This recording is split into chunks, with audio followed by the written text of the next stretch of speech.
Les amis, bienvenue dans la télé-réalité de la cétose. Je vous conseille pour aujourd'hui de vous faire une petite infusion à huile de coco parce que cette vidéo ne va pas être courtette.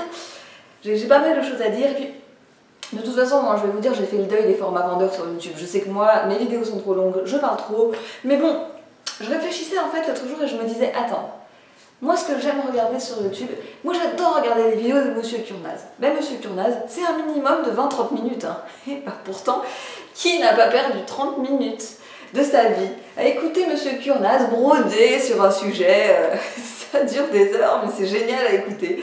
Donc je me suis dit après tout, je vois pas pourquoi je m'emmerderais, si j'ai envie que ça soit long, ça sera long, voilà. Et puis vous n'êtes pas obligé de tout écouter. Donc je vais vous parler des compléments alimentaires et de ceux qui ont dit aider à passer en cétose, aider au régime cétogène. Il y a deux catégories. Il y a la catégorie produit miracle qui fait passer en cétose. Et puis il y a la catégorie pour les gens un petit peu plus avancés, il y a la catégorie pour les gens qui ont un tout petit peu réfléchi, qui ont pris leur glycémie, qui ont vu que bon, leur glycémie est trop élevée, qui savent que pour passer en cétose, eh ben, il faut faire baisser sa glycémie, et qui se sont dit, bon ok, qu'est-ce que je pourrais prendre pour faire baisser ma glycémie? Et c'est vrai qu'on voit passer pas mal de trucs sur les groupes Facebook, machin, et du coup j'ai décidé de vous parler de certains produits que l'on voit. Donc dans la catégorie des produits qui font baisser la glycémie, on va trouver en premier le vinaigre, soit le vinaigre de cidre, soit le vinaigre de coco. Moi je prends le vinaigre de coco parce que en fait il est moins mauvais, il est même assez bon. Donc comment ça fonctionne? Si globalement votre diète n'est pas en place, si vous faites un peu de la merde, si vous mangez trop de glucides, si vous n'êtes pas régulier, si vous faites des écarts, si vous buvez du café, enfin bon bref, si vous faites tout ce que je dis de pas faire, et que votre glycémie n'est pas bien, ce produit ne servira pas à grand chose globalement. Mais si votre diète est à peu près en place, simplement que le matin à jeun vous avez l'impression qu'elle est un tout petit peu trop élevée à votre goût, ça peut vous aider. 2 cuillères à soupe dans 500 ml d'eau, ça va vous faire gagner 0,1, entre 0,1 et 0,3 millimolars par litre de glycémie. Ça va abaisser votre glycémie de voilà, 0,2, 0,3. C'est pas mal, et en fait pris tous les matins à jeun, je pense que ça peut être une bonne routine pour lisser, stabiliser et baisser vers le bas la glycémie. Je suis désolée, il y a du bruit partout dans la rue, mais si j'attends que le bruit s'arrête, il n'y aura jamais de vidéo. Ça fait des semaines que c'est comme ça. Voilà. Deuxième produit qu'on peut trouver et que j'ai acheté pour le tester, c'est le chrome. Donc j'avais lu dans, enfin j'avais vu aussi passer sur des, on voit que dalle en fait, j'avais vu passer sur certains forums voilà, et puis j'avais lu aussi dans Keto Clarity de Jimmy Moore que voilà, le chrome c'était le petit truc pour rester en cétose même quand on avait fait des écarts, parce que ça faisait baisser la glycémie. Alors le premier problème que j'ai, c'est que je ne comprends pas vraiment comment ça fonctionne, et le deuxième que j'ai, c'est que globalement, ça n'a aucun effet sur moi. C'est-à-dire qu'en ce moment, ma glycémie n'est pas terrible. Pas pour des raisons alimentaires, mais parce que voilà, je suis plus stressée, plus fatiguée, j'ai un sommeil qui est moins bien que d'habitude, et du coup, ma glycémie au réveil est un peu irrégulière, et ce produit ne fait rien pour moi. Et du coup, je me dis que peut-être c'est utile pour les personnes qui ont tendance à faire des écarts ou qui mangent un tout petit peu trop de glucides. Alors, si vous avez de l'intel sur ce sujet, si vous avez de l'expérience, si vous savez comment ça marche, si ça a marché pour vous, si ça ne fonctionne pas pour vous, en fait, si vous voulez partager des choses, c'est le moment, parce que moi ça m'intéresse beaucoup. Et maintenant, on va parler du dernier produit, parce que celui-là finalement, je n'ai rien à en dire. On va parler d'un produit que j'avais déjà évoqué, le Gymnema sylvestris. Et j'en avais déjà parlé en vous disant que ça c'était un petit trick, parce que quand vous en mettez sur la langue pendant 30 minutes, vous ne sentez plus le sucré, et tout ce que vous mangez de sucré devient dégueulasse. Donc en fait c'était un peu un anti-cheat. Maintenant, en creusant un peu le sujet, j'ai découvert qu'on l'utilisait dans beaucoup de complexes compléments alimentaires pour faire baisser la glycémie. Et il fonctionnerait avec deux actions. La première, ça serait que le Gymnema bloque dans les intestins l'absorption des sucres. Et la deuxième, c'est qu'il ferait baisser la glycémie en augmentant, en stimulant la production d'insuline. Alors, autant vous dire que ces deux raisons me gênent beaucoup.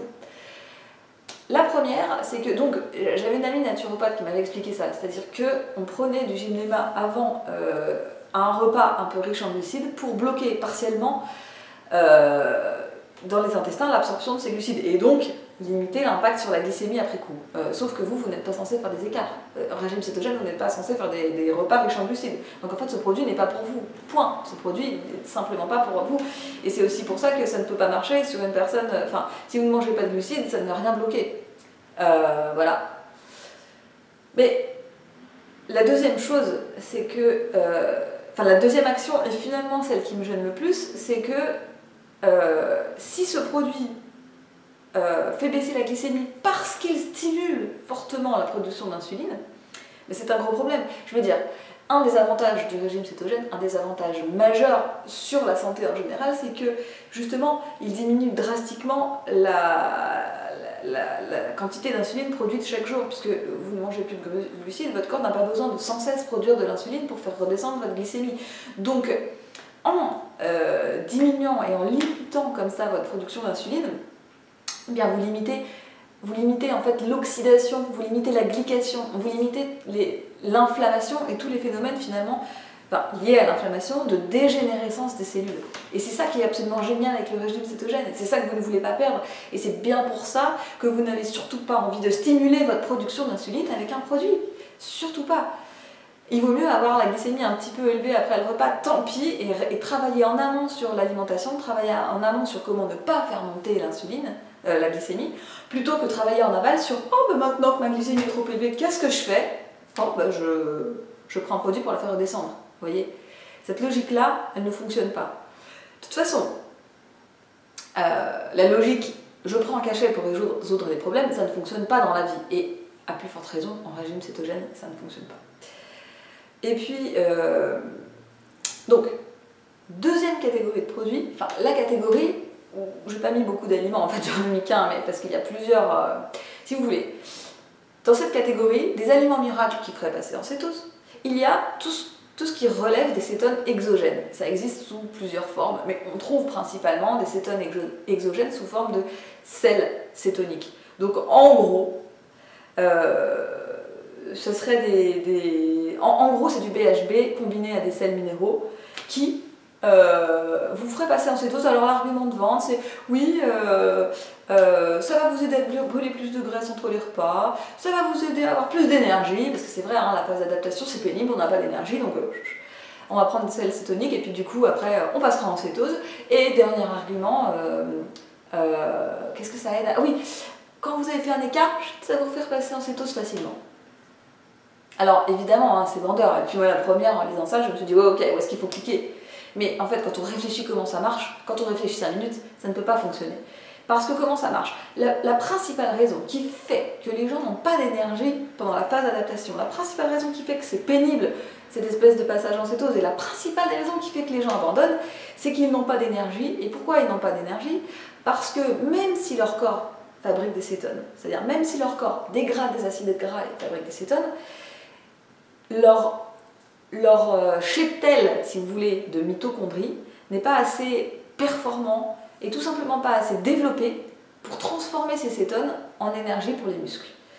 C'est-à-dire que pour la plupart d'entre nous, nous n'avons soit pas assez de mitochondries, soit des mitochondries pas assez actives, soit les deux, qui fait que oui, il y a des cétones, mais bizarrement, ça ne devient pas de l'énergie pour nous, ou du moins pas tout de suite. Et ce n'est certainement pas en ajoutant plus de cétones que vous allez rendre vos mitochondries plus performantes, vous comprenez? Je veux dire, tout ce que ça va faire, c'est augmenter la concentration de cétones dans le sang. Ça ne va pas montrer à vos mitochondries comment faire, et ça ne va certainement pas vous amener plus de mitochondries. Donc, juste plus de cétones dans le sang, qui du coup seront inutilisées et finiront dans l'urine, donc plus de cétones dans l'urine. Donc pour résumer la situation, ces petits sels miraculeux vous auront coûté un bras pour finir dans les chiottes. Franchement, vous ne voulez pas ça. Si vous voulez passer en cétose, il faut que vous travailliez à réveiller vos mitochondries. Il faut que vous travailliez à développer vos mitochondries. Il faut que vous travailliez à votre routine sportive, à votre sommeil, à votre stress, à votre alimentation, à tout ce qui va autour. Et si vous voulez développer vos mitochondries, à la limite, prenez du magnésium. Prenez du magnésium parce que franchement, ça va vous servir à 1000 trucs en régime cétogène et dans la vie, en général. Ça, oui, mais ne dépensez pas votre argent pour des sels cétoniques qui, vraiment, ça coûte un bras, c'est juste une promesse, mais c'est du vent. Ça ne vous fera pas passer en cétose, certainement pas. Et ça ne résoudra pas vos problèmes de cheat day, et ça ne résoudra pas vos problèmes d'énergie, ni et encore moins de brûlage des graisses. À la limite, si vous voulez vous aider pendant la phase d'adaptation, je préfère que vous preniez de l'MCT Oil, de l'huile TCM. Parce que l'huile TCM, c'est avant tout un acide gras, c'est avant tout une matière grasse qui va nourrir votre corps. Et certes, oui, elle convertit davantage de cétones, mais c'est des cétones que votre corps va lui-même quand même convertir et essayer. Et comme il va y avoir plus de matière grasse, plus de carburant à utiliser, ça peut stimuler l'activité mitochondriale parce que bon, c'est vrai qu'il y a des acides gras qui circulent, il faut en faire quelque chose, mais dans tous les cas, ça reste au premier chef un aliment. Ça reste quelque chose qui vous nourrit. La plupart des gens en régime cétogène ne mangent pas assez de matière grasse, donc en fait cette huile les aide tout simplement en rééquilibrant leurs macros, en montrant à leur corps que bah, oui, c'est les matières grasses maintenant qu'on utilise et pas autre chose. Donc vous voyez, si vous avez une glycémie trop élevée et qu'il y a du sucre dans le sang, vous pouvez rajouter autant de cétones que vous voulez, on n'en fera absolument rien. Donc travaillez sur votre glycémie, travaillez sur votre régime cétogène, travaillez sur la bonne application du régime cétogène et vous passerez en cétose, mes enfants, vous passerez en cétose, c'est garanti. Donc, vous likez cette vidéo, vous dites à tout le monde de s'abonner à cette chaîne, vous vous abonnez à cette chaîne et puis tout ira bien et à très bientôt dans la télé-réalité de la cétose.